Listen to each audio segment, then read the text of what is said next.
Senhores vereadores, não tem como a gente deixar de falar, Uma né? parte, vereadora. A gente fala em problema da cidade, porque é para isso que a gente é pago, né? Para verificar o problema que tem no bairro e trazer.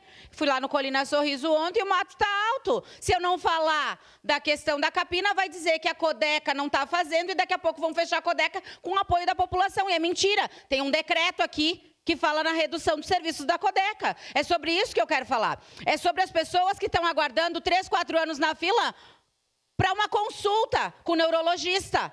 Uma criança que está sem laudo. E daí ela não pode ter um monitor em sala de aula. E claro, muito bem a nomeação dos médicos, mas não vai fazer nem cócega na fila da saúde. Infelizmente, se não for comprado mais consultas, se não for verificado uma outra maneira de contratação dos médicos.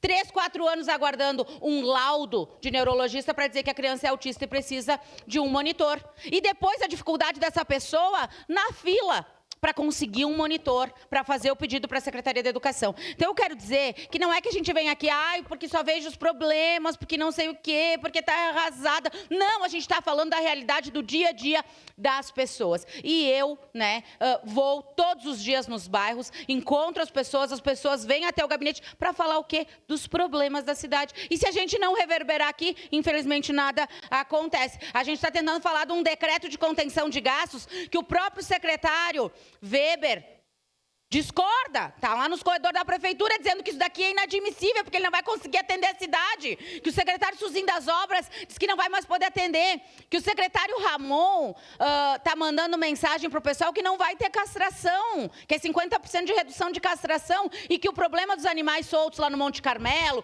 no Kaiser, no Salgado Filho, no Fátima, vão continuar. Então, é sobre isso. É sobre isso essa sessão. E é sobre isso os nossos discursos. É sobre lei que não está sendo feita, que foi aprovada dentro dessa casa e que o município ocupou o dinheiro para outra coisa. Isso é grave, isso precisa ser trazido e foi para isso que a gente foi eleito, para trazer as situações da cidade, do dia a dia e apresentar para a comunidade. Infelizmente, as pessoas não querem discutir sobre isso. Elas querem dizer que está tudo bem, que está tudo sendo feito, que está tudo acontecendo. Seu à parte, vereador Iago. Vereador, agora só falando bem rapidinho para o vereador D'Ambrosio. Vereador D'Ambrosio, o senhor, eu acredito que se tivesse como prefeito representaria muito melhor, porque eu tenho certeza que o senhor conversaria com nós, iria nos receber e nos ouvir lá na sala do prefeito. Esse é o problema. O que o vereador Cláudio vai mostrar no vídeo dele aqui representa o governo municipal. O que vai aparecer no vídeo dele é um vazio. Aqui é um vazio. E o governo municipal é um governo vazio.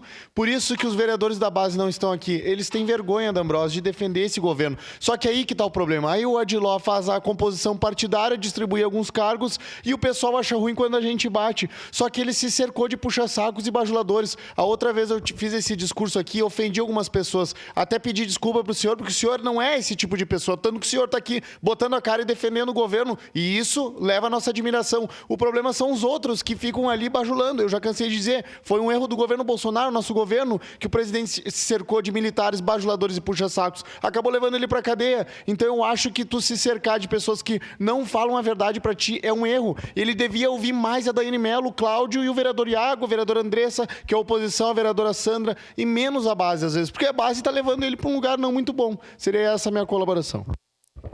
Muito obrigado, vereador Iago. E para complementar, eu ia falar de uma outra coisa, mas não tinha como deixar de falar sobre essa questão, até mesmo respondendo algumas críticas sobre os nossos discursos, é agradecer o pessoal da Unacom, onde eu estive lá no mês de março, fazendo sugestão, levando uma indicação para os atendimentos das pessoas, dos pacientes oncológicos daquela unidade. Então, um agradecimento especial para a Gisela, que nos atendeu, naquele dia junto com a Priscila, onde a gente passou a nossa dificuldade da questão dos agendamentos, as pessoas, os pacientes oncológicos aguardando muitas horas para o atendimento, e ontem fui chamada então pela Gisela e pela Leda para elas apresentarem para nós um novo cronograma sobre as consultas desses pacientes. Então, agradecer ao Hospital Geral e ao Unacom por atenderem a nossa demanda, a nossa indicação, e é uma solicitação de melhoria para o próprio atendimento lá da Unacom e elas nos atenderam, né? Foram muito